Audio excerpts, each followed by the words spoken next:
What is a hero? To me, it's an individual who puts service before self, a person who dedicates their life to helping others. Heroes come in many forms: firefighters, police officers, first responders, and our brave troops. They are the selfless men and women who serve their neighbors, communities, and this amazing country we call America. I'm Dan Bald. I served my country in the United States Air Force. Then I spent 25 years serving the neighbors and communities I lived in by telling their stories. Now I'm on a new mission in life, traveling the country, discovering what fuels these heroes' minds, bodies, and souls. Fire in the hole! This is Hungry Heroes. On this first edition of Hungry Heroes, we're in the Golden State, about 140 miles east of Los Angeles, heading to meet up with a very special group of Marines that are stationed at the Marine Corps Air Ground Combat Center in the town of 29 Palms. The heroes that we're about to train and break bread with belong to a small elite unit known as EOD, which stands for Explosive Ordnance Disposal. Most of us, of course, know them as the Bomb Squad. These are the brave men and women who put their lives on the line constantly here at home and abroad. They're the ones willing to walk up to a deadly device, an IED, or a non-detonated bomb and say, "Hey, I think I can defuse this or render it safe, and if not, well, we'll just blow it up." Sounds like your regular 9-to-5 desk job, right? To get to the base, there's pretty much only one major highway in and out of the area. And oh, by the way, did I mention that the base is located smack dab in the middle of the extremely hot Mojave Desert? Woo! All right, so as we ride through the Mojave Desert on our way to the base up in 29 Palms, it's about 102 degrees out here. And you ride through the town of Joshua Tree, known for the Joshua Tree National Park, of course, but also for this place, the Joshua Tree Saloon. It's a favorite for locals and for tourists. We got to pick up a burger, cool off, and maybe some beers. Whoa, is it hot out there? Hey man, I'm Dan from Hungry Heroes. Hi, James. Welcome to Joshua Tree Saloon. Thank you. So I was talking with the Marines up at the base in 29 Palms, and as we're riding through this 102-degree heat, they said you got to stop at the Joshua Tree Saloon, grab a beer and a burger. What's your best seller? Mine Shaft Burger. Mine Shaft Burger's a good one. Kind of fitting, since we're in a miner's saloon. How about the drink? I have a Miner's Milk. It's a really good beer. So it's a Mine Shaft Burger and a miner's milk. Yes. All right, I got a couple camera guys here and crew. I'll take 3. Go ahead and grab a seat. We'll bring it right out to you. Okay, thanks, James.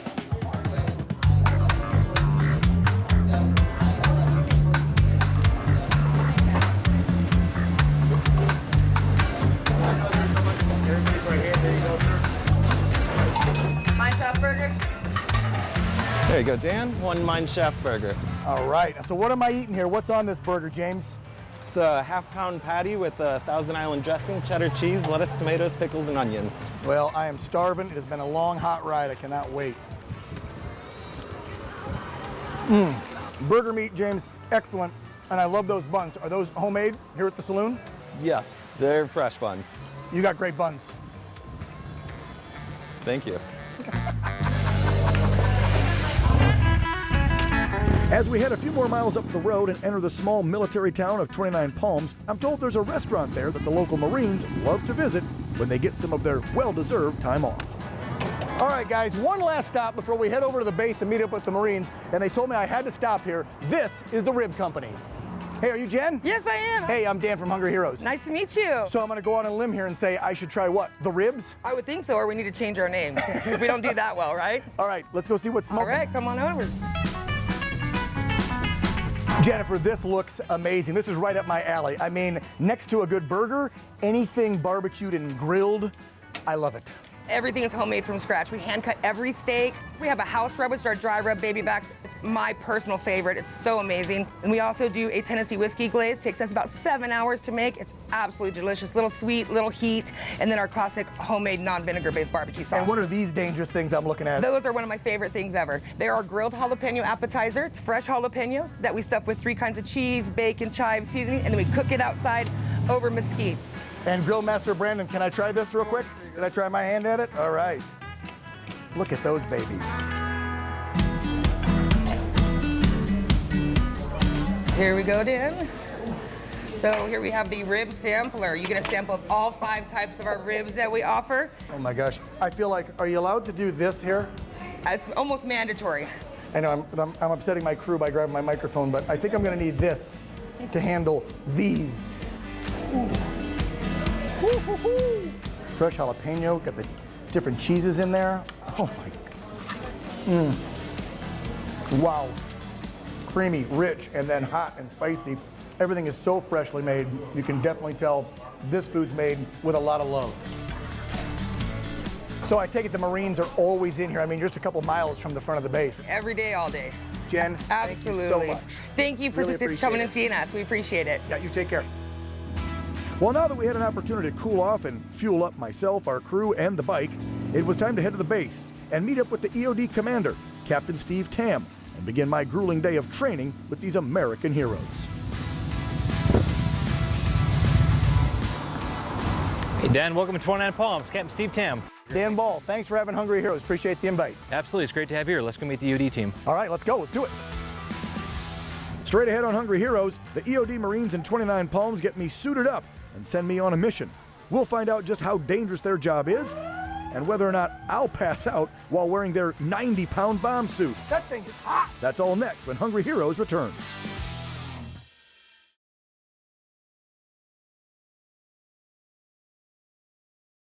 If you look around, there are heroes everywhere, men and women who risk their lives to protect others. I'm proud to sponsor Hungry Heroes to recognize this passion to protect, defend, and serve.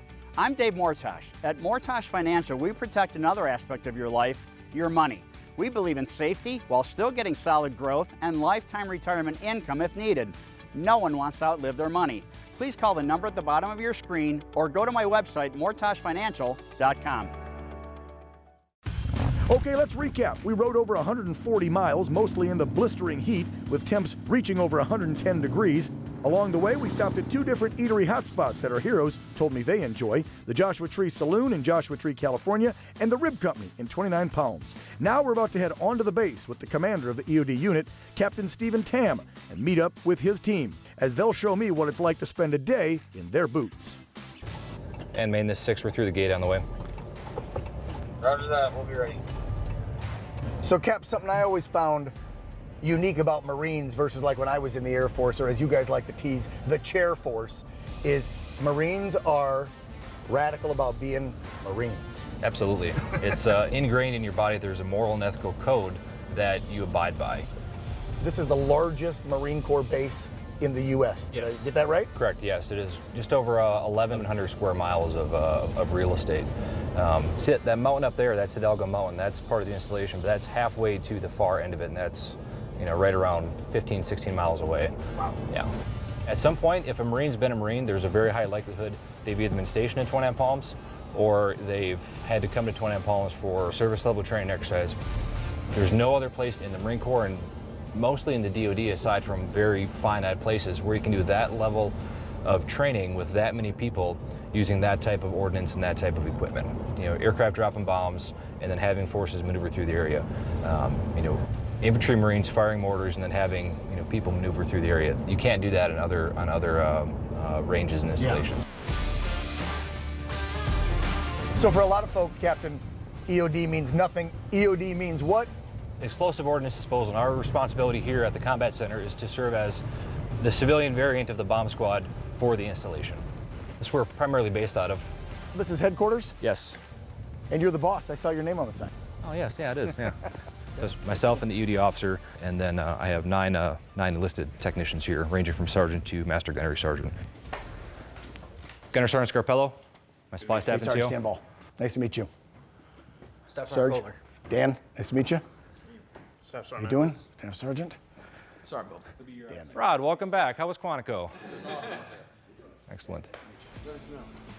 He's my operations staff NCO. So EOD, this is the technical term, the explosive ordnance disposal. That's what you guys do. What's the mission as far as being on a base? Because we know you guys blow stuff up. If somebody sets an IED, a roadside bomb, you've got to go either defuse it or detonate it. But there's more to EOD than that, right? Yes, absolutely. Our primary focus out here is the unexploded ordnance threat, a rocket, a guided missile. We like to say it goes off all the time, but it doesn't go off all the time. So you guys got to go take care of it. It doesn't go off, and it then becomes not only a hazard to personnel and property, but also an environmental hazard. Sure. A lot of the stuff you see here is a small cross section of what's actually fired out in the training area. All this stuff is not live. It was live ordnance at one point, but it's been right under. You guys have diffused all these things. Yes. So pretty much we're going to see what you guys do on a daily, weekly basis, getting ready to, whether it be defuse a bomb or suspicious package, defuse some ordnance that didn't blow up, that got dropped from a plane or a helicopter. This is what you guys do every day. Yes, Let's every hit day. it. Let's do it. This is how big the installation is. So the mountain that I pointed out to you, that's right here. We came in the main gate here, and we're right over here. This is all the unexploded ordnance on the installation that's called in that we have not had a chance to get to, just because of time or because of distance. So wait a minute, so every one of these stickies, this is something you guys have to go out and check and deem if it's safe or not, and if it's not, then you guys have to blow it up. Yes. I'm counting like 40 different, so this could be a rocket, a bomb, something that was dropped during training, and you guys gotta go out, check it out, set a charge, get back and blow it up. Yep. Which is what we're gonna do today. Yes.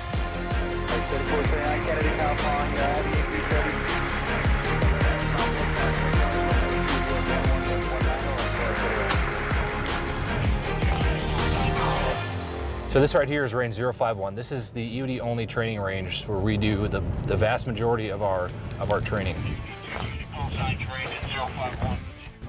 All right, so we caught up with the EOD team here at the Marine Base in 29 Palms. So Captain, what are we gonna do now? Well, first we're going to do a simulated stateside style response. We're putting on the bomb suit, put on the robot. Let's make our way over here and see what the gear we got.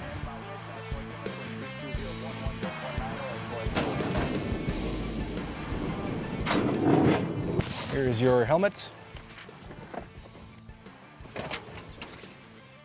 And here's your bomb suit. So this is the bomb suit. This is the only thing between you and something that could blow you to smithereens. Yes. All right, so for the first event today, you will be doing an IED scenario, improvised explosive device. You're gonna run this exactly as an EOD tech would. So the first thing, your first step, get a good reconnaissance. What is my problem? How am I gonna attack this? Gotcha. The way you're gonna do that is with a Talon robot. So we're gonna go find out what this package is. Yes, sir. Before we walk up to it. Okay. This is our Talon robot. This is the control center for it. And this is what we're going to use to control the robot, to go down, get a look, move things if we need to. Now we have the ability to see what it looks like, see where it is, see if there's any other hazards, booby traps, things like that. Okay. So now we're just going to try and roll up in the building and see if we can find it and get a better look. So now the job is figure out where that package is, that bomb, that device, whatever it may be. You gotta locate it and then assess it. And we know that it's a cardboard box. I need to know what's in the box. With this robot, it's going to be difficult for me to get into the box with the tools that I have without, potentially moving it around and causing an issue by setting off the device, if it is a device. Okay, Gunny, what's next? All right, so you just did your recon with the robot. Right. So next, you saw the outside of the box. You saw around the box. And you What's see in the box. In the box. So we're gonna use the X-ray equipment to do that. Now I get to go down and see what's in the box, but I gotta put this suit on. Correct. What's this thing weigh again? A little less than 90 pounds. And it's about 100 and what today? 105. Let's go. Put your leg right over through that. Through, okay. Oh, easy, we ain't even been on our first date yet. God. This is the EOD 10. This is the newest bomb suit that we have. It is made out of predominantly Kevlar with a little bit of chest plate. Ah, there's a fan. That's so nice. Comes in two-tone, black and marine green. I'm not quite sure how to describe this thing. It's heavy as hell, that's for sure, and the movement is very limited. This feels like 90 pounds of metal spandex. What's this thing for? So you have lights on your helmet. Okay. And you have controls for those lights right here, as well as your fan, which you can turn up and down. If you want to suffer, Oh, we can leave it down. no, let's turn that fan back up. Here we go. Fan, full blast. Okay. Boom. Grab your tool. Let's go down range and place it. The device I'm carrying is similar to getting an X-ray at the dentist. I've got to place the pad behind the simulated bomb and the radar unit in front, so we as a team can determine what's inside and the best way to dispose of it. And let me tell you, trying to just simply walk around in this 90-pound suit made of Kevlar and steel is no easy task, especially when the temps inside the suit are well over 150 degrees. But I did it, and now it's time to take a look at what's inside. Woo! That thing is hot! I don't know how you guys do this. Seriously, this is some hard-ass work. And dangerous. How do you sit in these things? Very carefully. Perfect. X-ray.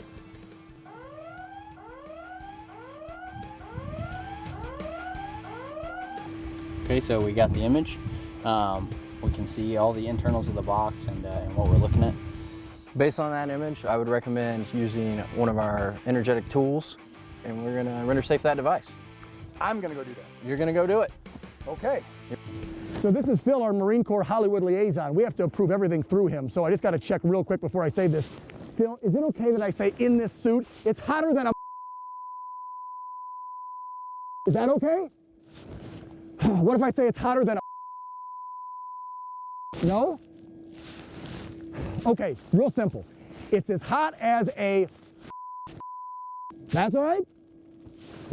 Now that we've reviewed all the things that I can and can't say with our Marine Corps Hollywood liaison, my next duty is to place a device next to the box that will render it safe. Fire in the hole! That's coming up next, right here on Hungry Heroes.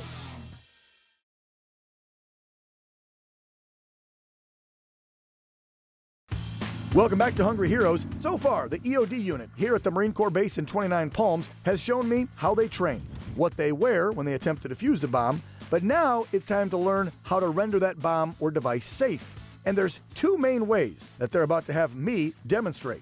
First, by using what they call an energetic tool. And no, they're not describing the host of this show.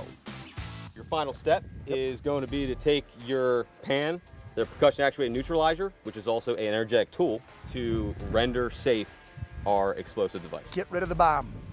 That's the goal. Okay. All right. That's good. All right, just pick it up and go. All right, here we go again. I've got to make my way back to the room with the explosive package inside and place this energetic tool or device. But one big takeaway from the whole experience, if you're one of these heroes wearing this suit and doing this job, you better stay hydrated. Woo. Get this thing off me. All right. Let's go. Ready, coming off.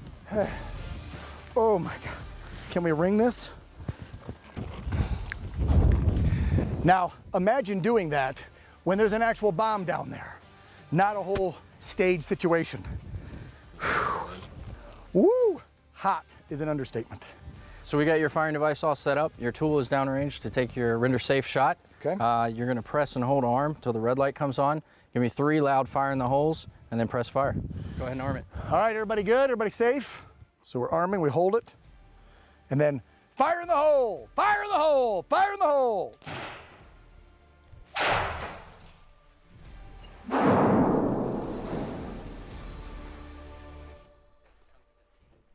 Let's go see what we did. It smells like gunpowder or fireworks. That's correct. You are smelling the shotgun cartridge that was in the back of the tool. We took our x-ray, we knew what was inside, we planted the device, and then boom, we pretty much, in essence, shot it and rendered it. Correct. Done. Over. So all these items here are military equipment that is no longer needed for a legitimate military purpose, and we use them as targets. Seems like a waste, but you have to have targets, and these things are no longer needed. That's a self-propelled artillery piece. That's an old M60 tank. Oh yeah, an M60. Look at those things. Those are Huskies. Those are the old mine detectors, part of the route clearance platoons. So Captain, what's the team doing now? So right now we're setting up to conduct disposal operations on a simulated piece of ordnance. We just did actions to not make something blow up. Now we're going to actually go make something blow up. Which is what I keep hearing from the team why they joined, so we can blow stuff up. That's right, absolutely. All right, let's do it. The last part of my training is perhaps my favorite experience here with the Marines. Why? Because now I get to blow stuff up. That's right. When defusing a bomb or rendering a device safe just won't work, sometimes you just gotta grab some C4 and blow it to kingdom come. All right, let me get everybody's attention, please. Get you all behind these Heskos over here. What we have here is a HEL WDD, a lightweight disposal device, and some non-L, which has some explosive dust inside of it. He's going to be initiating this final shot. All right, so take this. Okay. And wait for my instructions. We're good over there? Fire in the hole! Fire the... Wait a minute. Gunny, real quick question. Why is everybody holding their ears and I'm not? Is it gonna be that? You sure? Explosive, you ever been to a fireworks show? Yes, a lot. Like that. Okay, it's like fireworks. Yeah. Okay, let's try this again. Here we go. Ready? Fire in the hole! Fire in the hole! Fire in the hole!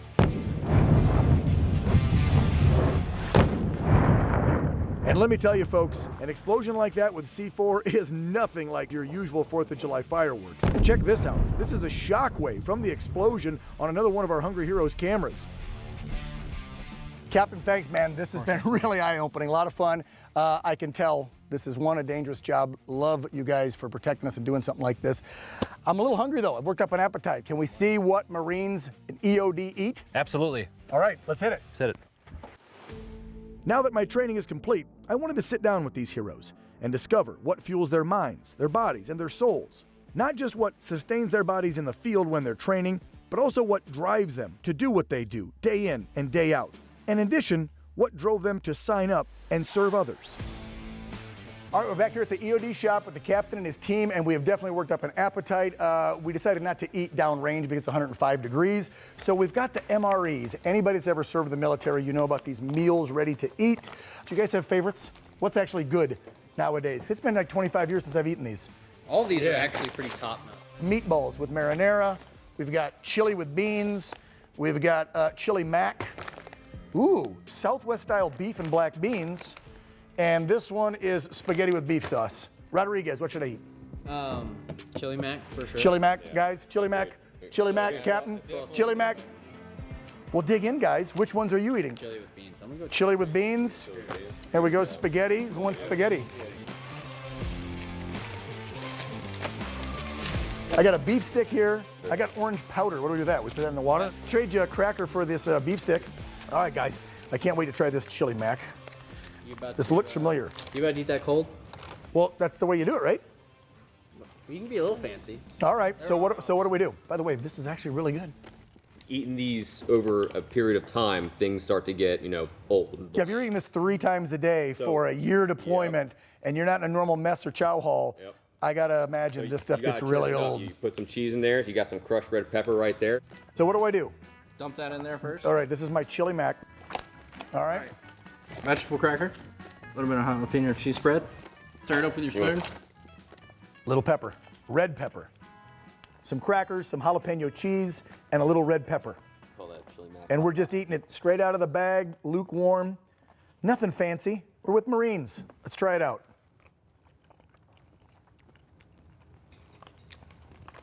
That's really good, guys. That's really good. It's better. It was good, just plain. This is really good.